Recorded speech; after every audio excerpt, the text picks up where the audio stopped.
আব্বাই কোন আব্বারে খোঁজ পাইতাছি না, আব্বারে যা একটু দেখি, একটু কথাবার্তি কই আসি।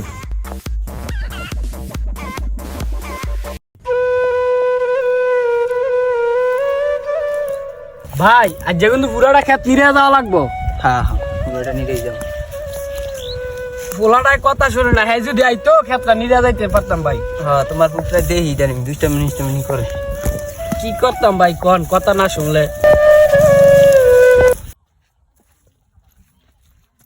আব্বা, আব্বা, কি কবি ক।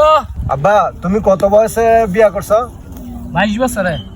আরে কি নির্ভুত, তুই যে 22 বছরে বিয়া করছ, আমার যে 30 বছর পার হয়ে গেছে গা, আমার চান্দি বান্দি খালি হয়ে যেতেছে গা, তোর খবর আসেনি তোর?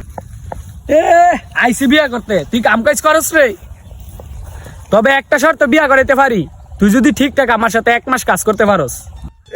এখনকার যে মায়েরা এখনকার বিয়া না কইরা 10 লক্ষ টাকা রেন্ট থাকাও ভালো।